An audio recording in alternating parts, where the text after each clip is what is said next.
Wait. Is that Sam?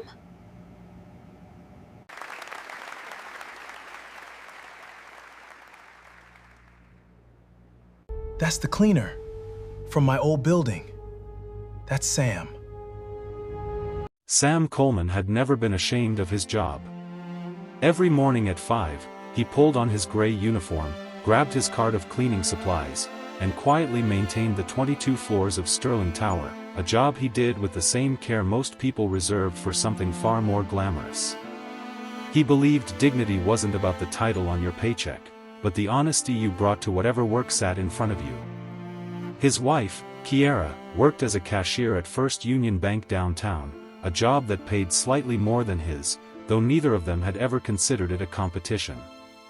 They rented a modest 2-bedroom house on the edge of town, nothing extravagant, but it was theirs, filled with second-hand furniture and the kind of quiet stability Sam had always valued above ambition. Kiara was beautiful, sharp, and endlessly hungry for more than what their modest life offered. She never said it outright, but Sam could feel it in the way she scrolled through photos of penthouses and designer bags late at night, in the way her eyes lingered a little too long on luxury cars stopped at red lights. He loved her anyway, fully, without condition, believing love meant staying steady even when someone else's eyes wandered toward things you couldn't yet give them. He never imagined how far that wandering would eventually take her.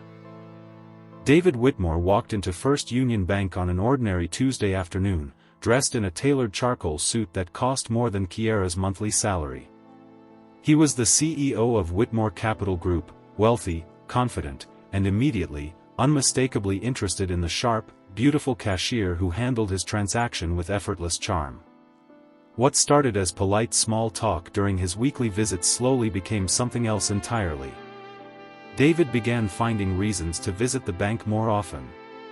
Kiara began finding reasons to stay a few minutes later after her shift, texting him quietly from the bathroom, telling herself it was harmless conversation between two ambitious people who simply understood each other.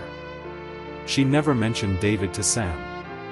Not because she planned anything, at least not at first, but because some small, quiet part of her already sensed where this was heading, and she wasn't ready to face it honestly.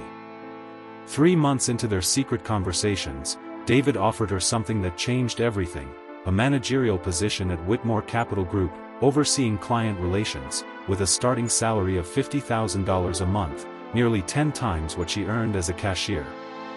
Kiara stared at the offer letter in her car outside the bank, hands trembling, heart racing with possibility. She didn't hesitate for long. She told Sam that evening, standing in their small kitchen, suitcase already packed and waiting by the front door. "I got a job offer, Sam. A real one. $50,000 a month. I can't turn this down." Sam blinked, confused.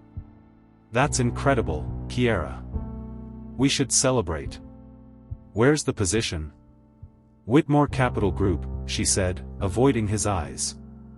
"David Whitmore's company." Sam felt something shift in his chest, a slow, sinking realization. "David. The man you mentioned a few times. From the bank." "It's not what you think," Kiara said quickly, though her voice lacked real conviction. "Then what is it?" Sam asked quietly. Kiara didn't answer immediately. The silence between them stretched long enough to answer the question on its own.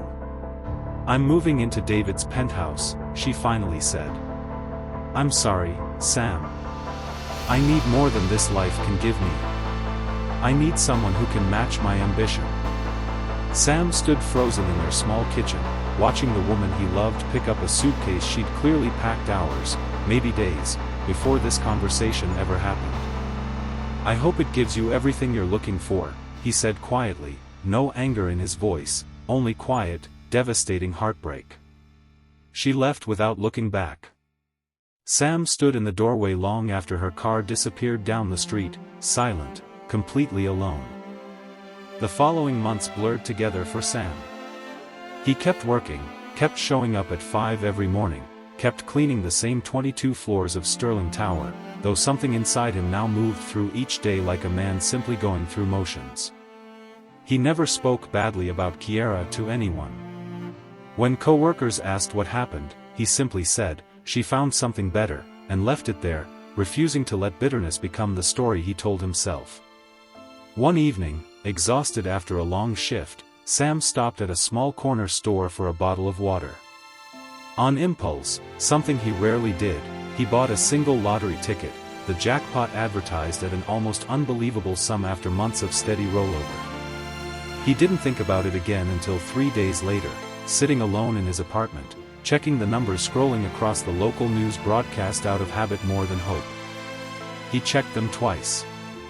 Then a third time, hands shaking uncontrollably. Every single number matched. Sam sat motionless on his worn couch for nearly an hour, staring at the ticket, unable to process what had just happened.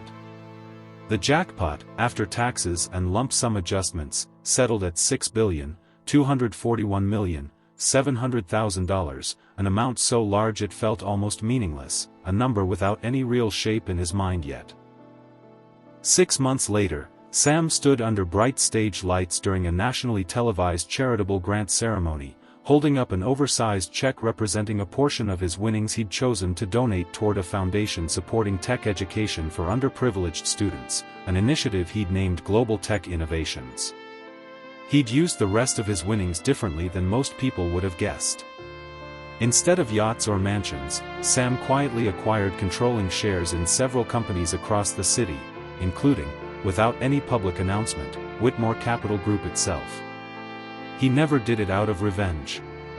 He genuinely believed the company had strong potential and undervalued talent buried beneath poor leadership decisions. That the company happened to employ both David Whitmore and Kiara was, to Sam, simply an unavoidable coincidence he'd made peace with long before finalizing the acquisition. Across the city that same night, David and Kiara sat in their marble penthouse living room, watching the ceremony broadcast live on their oversized television, wine glasses in hand, admiring the inspiring self-made success story being celebrated on screen. Kiara's wine glass froze halfway to her lips.